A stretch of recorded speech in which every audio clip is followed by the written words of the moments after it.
Behind me here is a Rover 214, and it may look like a barn find, or as you might say, a yard find, but of course it isn't, because I put it there months back.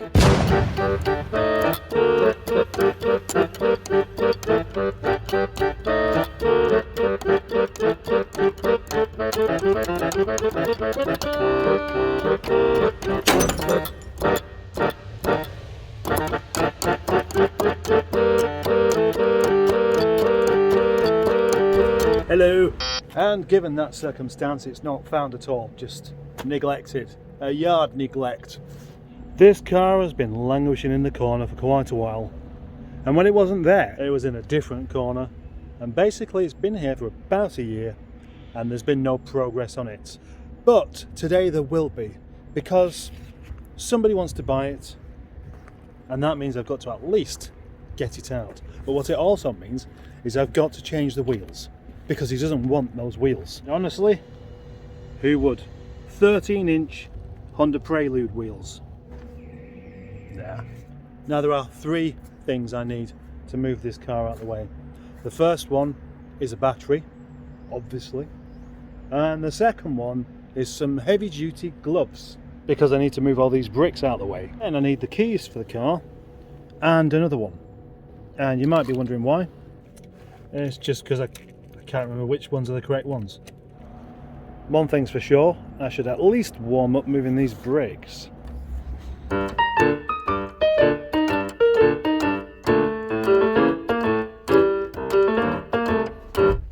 Just had a pocket ping, and it would say somebody coming to buy some window regulators, which is welcome. But the only trouble is I put my gloves down somewhere to answer that message. And I don't know what I've done with them.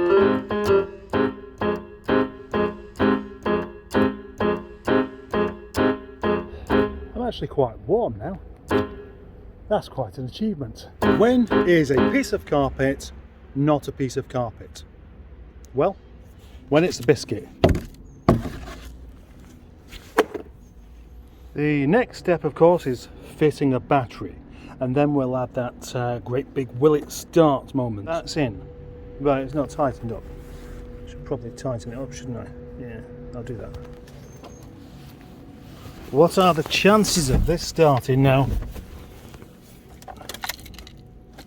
Not much. Right, I've just been up there to pick up my booster and ended up coming back with a multimeter, so that's my brain all over the place. Oh, another concern here is that just where those boxes are is some more of this metal fencing, and if there's a slight chance I can get it out of this gap, there's not much chance I'll get it back in. So I would be best off moving the 600 there.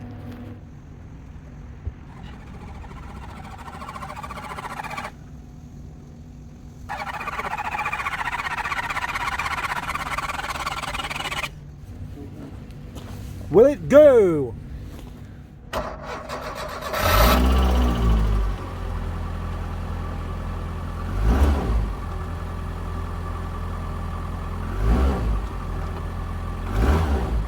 And the answer is, of course, eventually.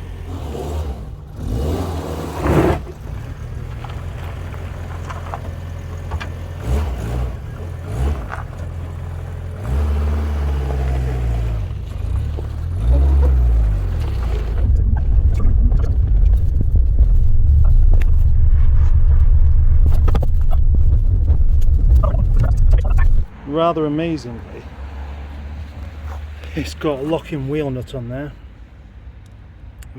Obviously no one's going to steal that, are they? It's got one on that side. It hasn't got one there, but it has got one there. And unfortunately, that needs a different key. I honestly wasn't anticipating this kind of a problem. What we need to do with these things is collect them all together and throw them all away. That would help avoid any accidental fitting of these locking nuts ever again.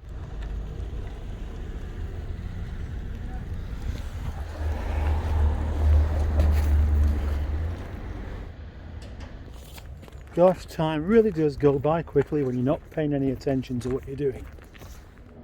I need to put Harry Seacombe over there where Frank was. So a bit more battery powered assistance, a bit more boost I think is required to get this car to move along with a bit more urgency.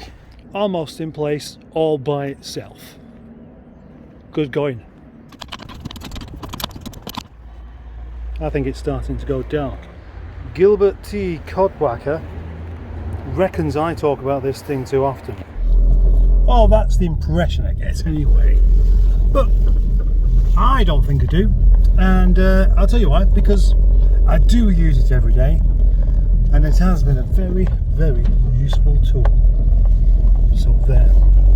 Apparently there is more than one shade of night fire red, but I've never really noticed it until now. There, suddenly in the dark I can see a difference between the 94 car and the 90. Hang on, that's the 94 car.